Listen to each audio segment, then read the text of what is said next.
What makes tequila, tequila?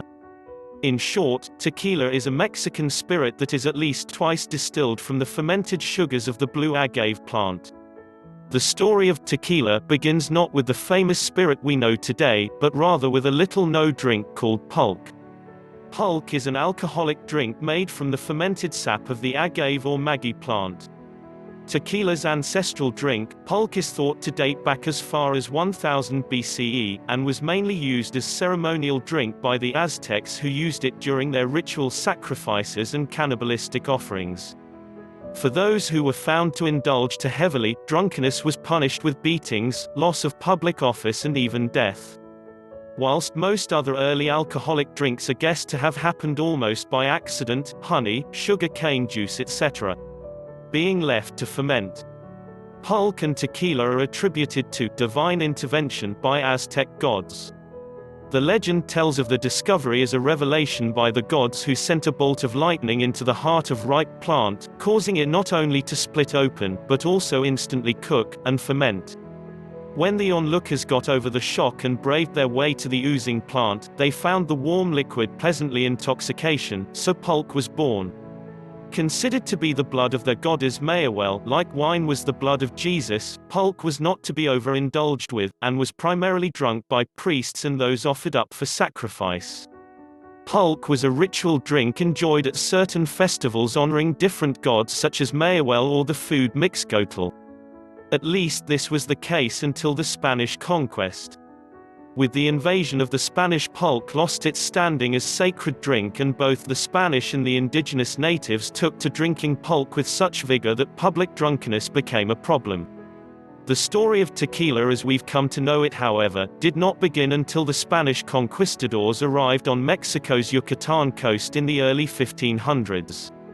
Already used to their brandies and wines, they were unimpressed with the low alcoholic strength of the pulque, 4 to 6% ABV, as well as its sour taste and odd consistency. Well versed in distillation, it did not take long before they started applying these skills to the juices from the local agave plants, which they distilled to a higher strength and named vino de mezcal, or mezcal wine. When they reached western Mexico, they discovered that mezcal wine made from the blue agave plant tasted better, and with the majority of blue agave being found in what's known today as the state of Jalisco, production of mezcal wines started to become focused in this area. The town of Tequila officially became a village in 1656, and it is believed that in 1753 Pedro Sanchez the Tagal established the first commercial mezcal distillery, only to be put out of business when the production of all mezcal wines and pulque were banned by the government in 1785 in a bid to favor and promote the import of Spanish wines and liquors. Blue agave plant. Tequilas labeled 100% agave are made exclusively from the Tequilana Weber Azul blue agave plant, as it is more commonly referred to. Blue agave, as it is more commonly known, was first classified by German botanist Frederick Albert Constantin Weber in 1905. The name agave is said to come from the Greek word noble. There are about 150 to 200 species of agave in between the south of the USA to the equator, but the majority are indigenous to Mexico, of which the blue agave is the only one allowed for use in tequila production. There are as many as 35 different species of agave that are commonly used in mezcal production, including a rare wild species, tobala. Tequila is an appellation of origin like cognac and champagne, and can only be made in 5 states in Mexico, with Jalisco being the key of production. But can also be made in the following areas: Nayarit, Michoacán, Tamaulipas, Guanajuato. Classifications such as reposado, anejo and extra anejo are determined by how long the spirit has spent in wood. The more mature the plant, the higher the starch content, which when cooked converts to sugars. Once the leaves are removed, it looks like a massive pineapple and normally averages in at around 30 to 50 kilograms in the valley, at 50 to 70 kilograms in the highlands at time of harvest, though some have been known to be big as 150 kilogram. The harvesting of the blue agave is done by jimadors who use a long-handled cutting implement known as koa. The leaves of the agave will be cut off and the body of the plant known as the pina will be collected and transported to the distillery. The agaves are then often cut in halves or quarters before they are loaded into an oven.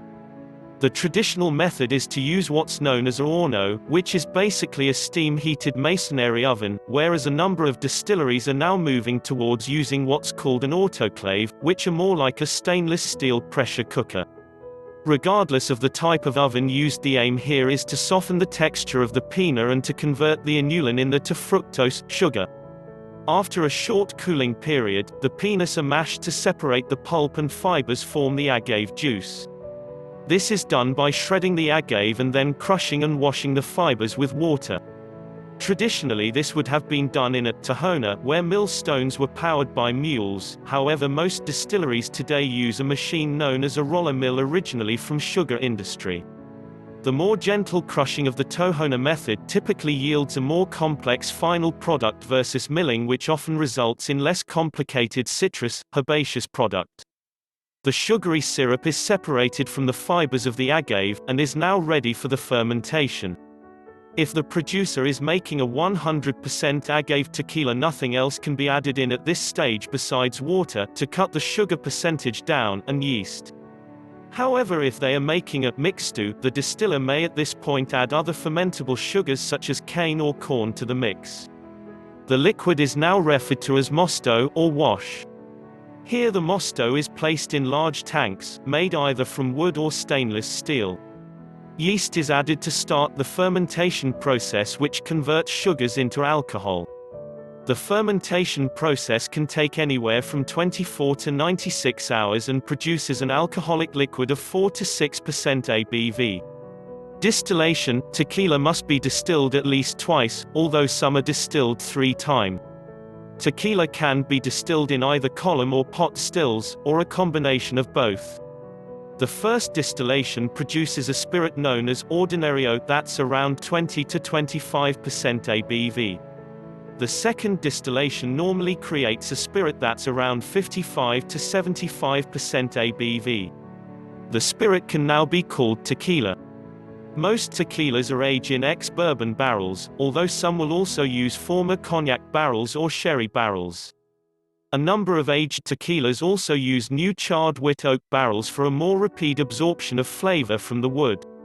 The final product is usually blended with other barrels of similar aged tequila to create a consistency of both taste and quality. Finally, water is then added, if required, to achieve the desired bottling strength, and the product is bottled. Mezcal: all tequila is mezcal, but not all mezcal is tequila. Colloquially, mezcal means any spirit that has been distilled from the agave plant. And as such, there are people all over Mexico that ferment and distill a wide variety of spirits from a great number of different agave plants, all calling their end product mezcal. And whilst this is all honky-dory from a traditional perspective, there is a little bit more to it from a legal perspective.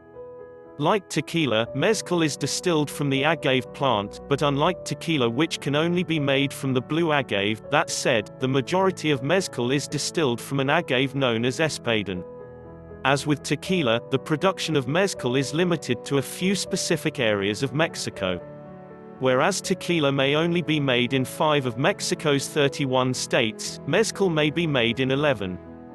They are Oaxaca, Guerrero, Guanajuato, Durango, San Luis Potosí, Tamaulipas, Michoacán, Puebla, Aguascalientes, Mexico State and Zacatecas. That said, the majority of mezcal production is Oaxaca, with more than 80% of all mezcals hailing from Oaxaca. Tequila versus mezcal: despite the fact that tequila technically is a style of mezcal, there are some significant differences between the two spirits. Mezcal tend to be stronger. Mezcal traditionally is a much higher proof, around 45% or more ABV. Mezcal tends to have a smokier flavor. The agaves are commonly cooked in underground ovens similar to a Maori hangi. The cooked agave are crushed usually with a tahona, and natural air-borne yeast are used to ferment the agave juices. Smaller stills: most mezcals are distilled in tiny pot stills, are used for distillation, often no larger than a few hundred liters, whereas tequila tends to be produced in larger volumes in modern distilleries in column or pot stills. The average size of a tequila still is about 3,000 to 5,000 liters and usually bottled at around 40% ABV. Variety of agave's tequila may be only made from one species of agave, whereas mezcal can be made from any species of agave. There are three types of mezcal. First type of mezcal, a spirit made using similar industrial processes as tequila, including autoclaves, roller mills and large stainless pot or column stills. Second type, artisanal mezcal made using more traditional processes such as small copper stills and traditional methods. Most mezcal fit into this category. Third type is ancestral mezcal, spirit where no metal is used in the process, so cooking underground, crushing with mallet or stone tahona, fermentation in animal hides or wood tanks with fiber, distillation in ceramic stills. Filipino or Mongolian stills or similar. Thank you for watching, hit the like button and don't forget to subscribe.